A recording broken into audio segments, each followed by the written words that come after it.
And then we'll go to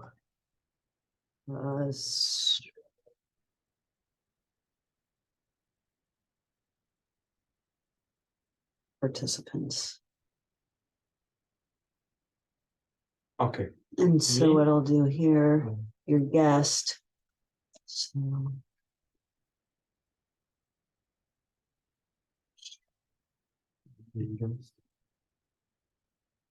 make co-host. How about I just make you the host? Okay. Okay. Your host. Okay. So let's go back and make sure that you can manipulate it, okay? Yeah, well, I need to manipulate the whole series. Basically, I need to be. Yeah, so we'll just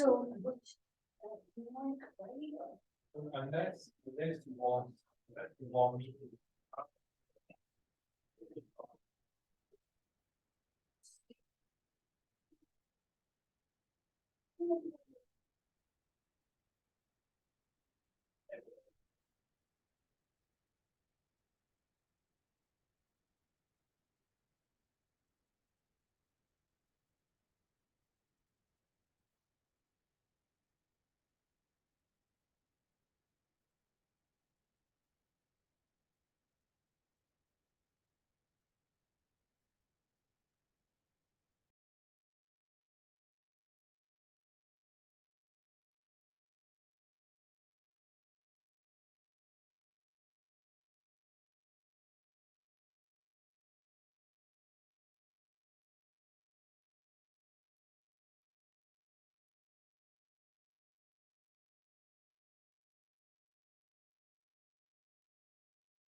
CPU like that.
Hello. Yeah, I can hear you. Okay, thank you. Sorry about that. No worries. No. That just means I have to come back and give the presentation again. So. All right. So no worries. Sorry about that to people who are hopefully still online. Okay, so a few of these we're going to group together. So kind of, it's a bad actor can persuade you to run their program and the operating system on there. That's kind of, we need some enterprise control, right? We need just kind of some layer up above to control things. Physical access, that one's a little bit tricky, right? I mean, we'll talk about that one in a little bit. Website, that's going to be distant stuff. We're not talking about like each embassy has their website, which of course they do, but that's all going to be managed centrally. So we don't have to worry about that one quite so much. Weak passwords, yeah.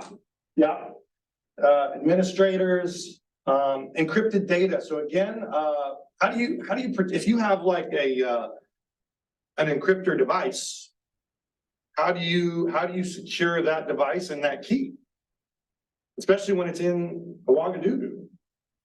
Well, we've got a lot of blocks and we've got a lot of alarms and other things like that that's going to protect that actual physical device doing that encryption. So, I mean, we've obviously got very strong encryption devices, but if we don't physically protect them, as we have up there, it's no good. Okay, well, let's talk a little bit about that physical security, right? So, I mean, is this physically secure?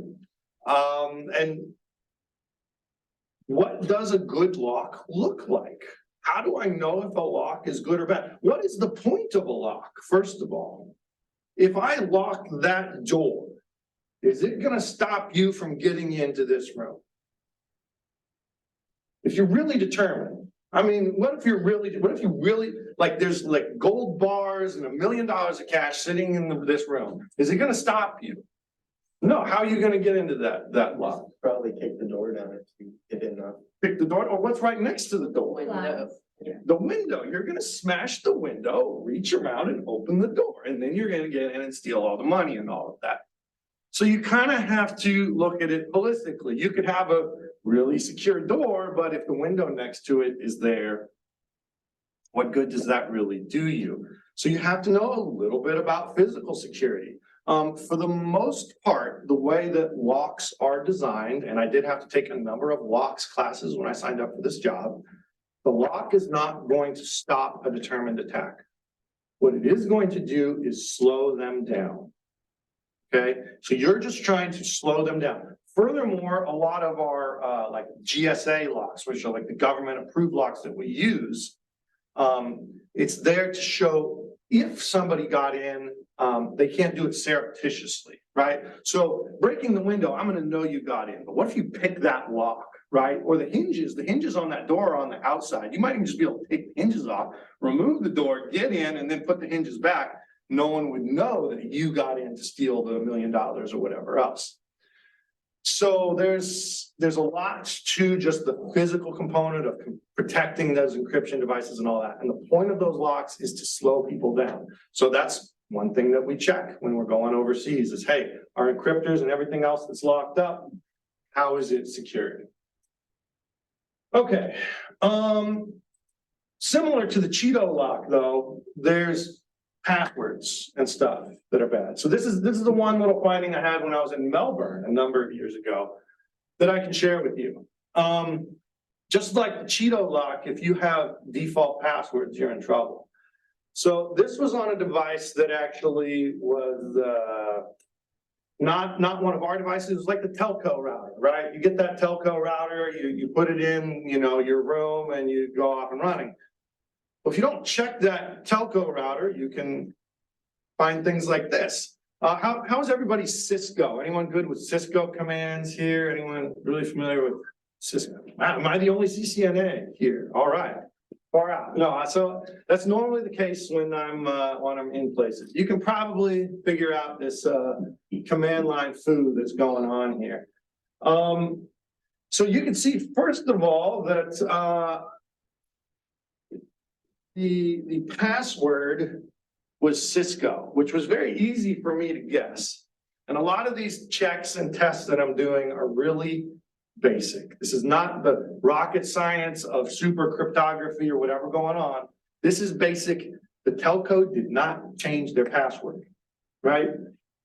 Any encryption is going to get broken if you have weak passwords. And that goes to the immutable laws of security, right?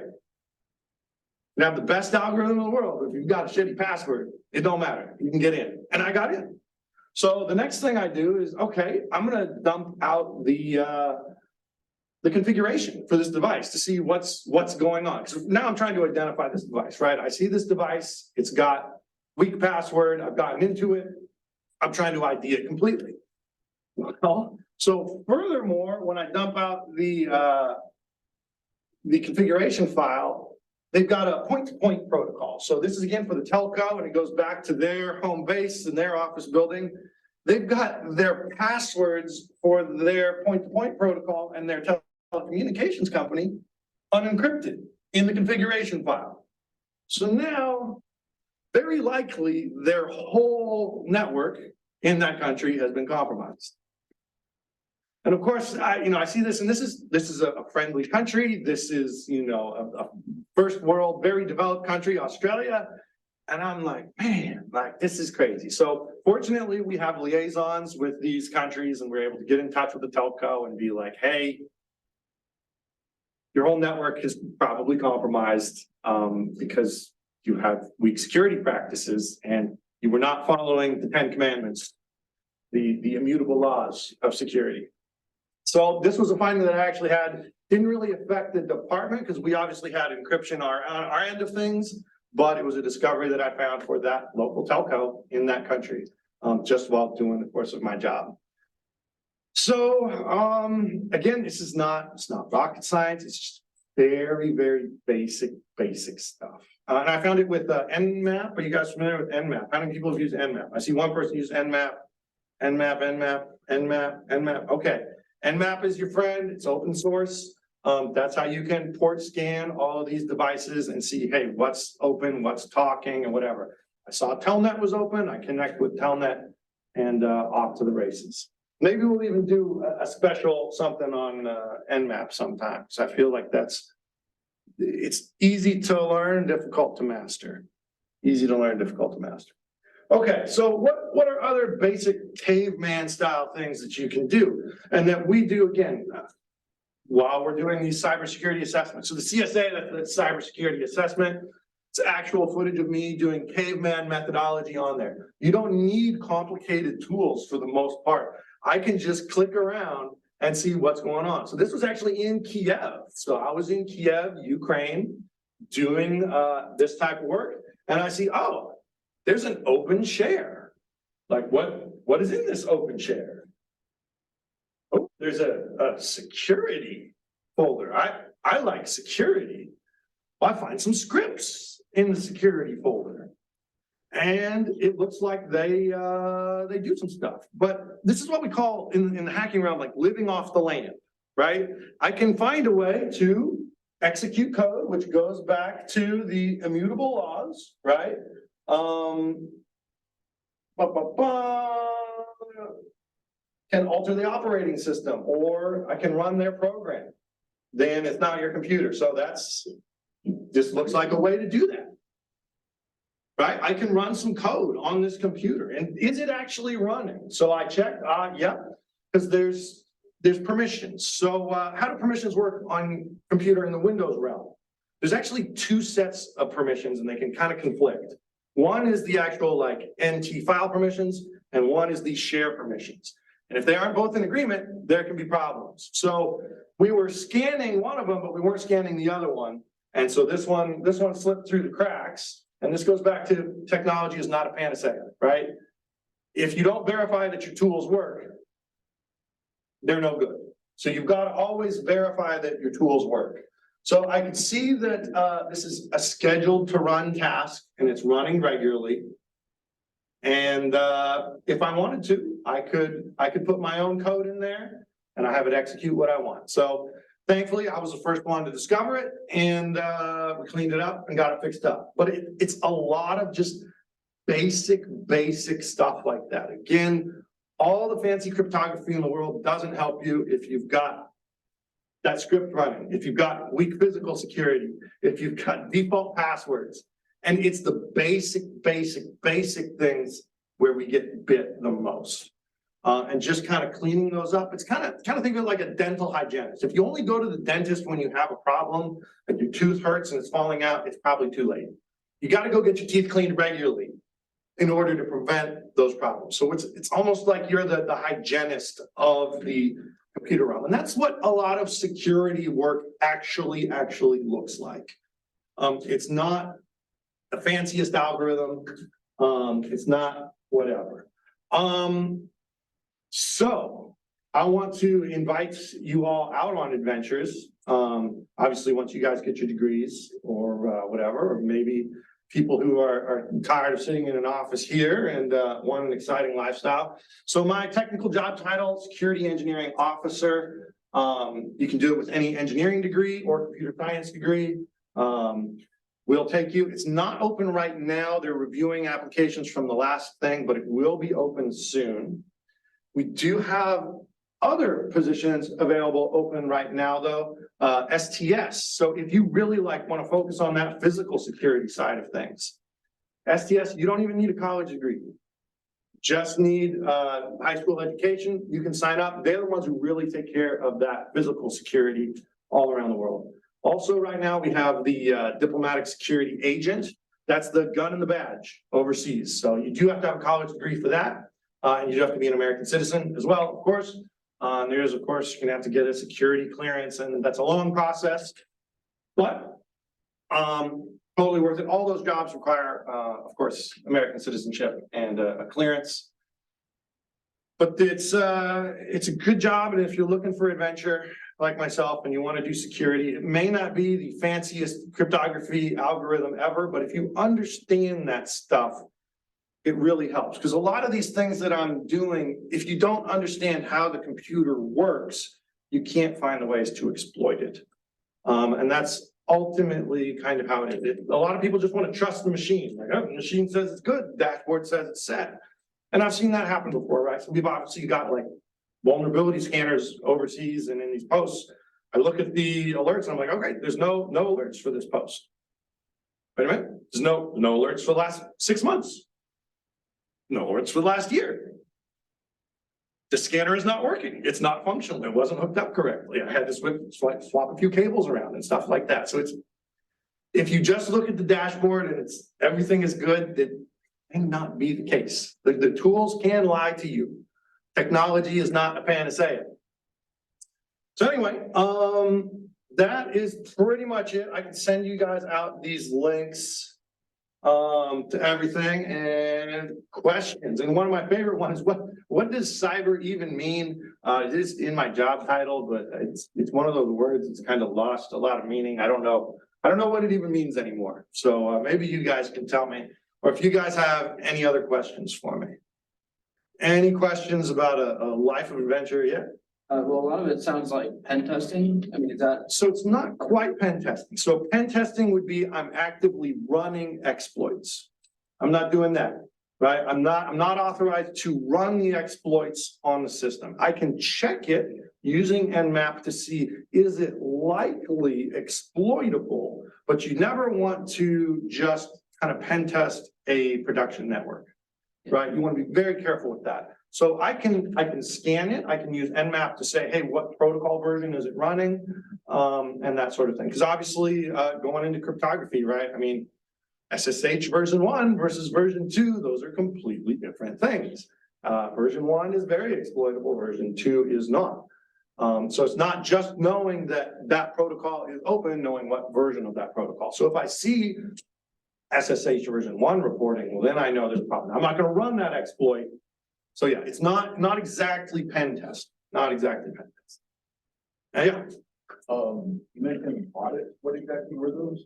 Audits. That you spend a lot of your time doing? Yep, so I travel all around the world right now. I cover Western Hemisphere affairs, so all the way up to Canada, Caribbean, and down to South America. I've now got one guy working for me in Montevideo who's covering some of the South American posts. And I'm training up a second person here in Florida to help me cover, but I cover like 51 posts right now. I travel, I take a look, hey, what's the security posture at that post? I just got back from Trinidad. I was there for 2 weeks at our mission there. And we've got missions pretty much everywhere, as you saw. And that's the only way to kind of bring it all together. Because if you just live and work in one place, it's very easy to kind of shift away from the security compliance practice. Yeah. Any other questions? Any other questions? All right. Well, see, I promised I'd get you guys out of here on time. Sorry if there was anyone listening online who missed the first half. Maybe I'll come back and do it again sometime. Any question from the online audience? Yeah, let's see if anyone's still there.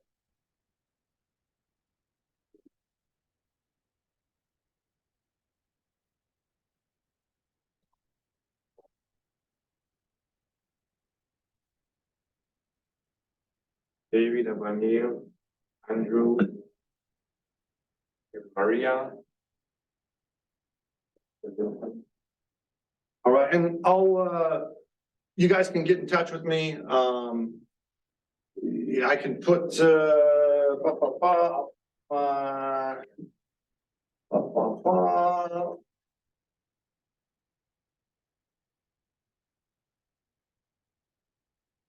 there's my email. If you guys want to get in touch with me, you have any questions about it or anything else with the Department of State.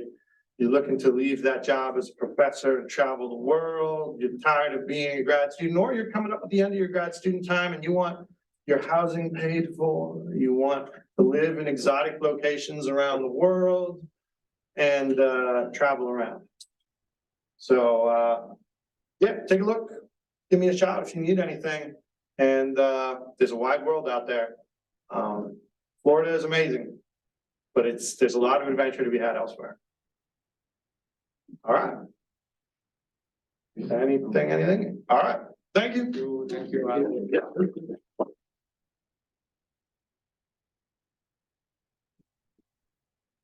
So, feel free to help yourself to coffee and cookies, probably there at the table.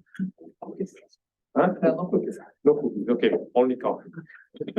Thank you. Thank you so much. Thank you. Thank you for coming. No problem.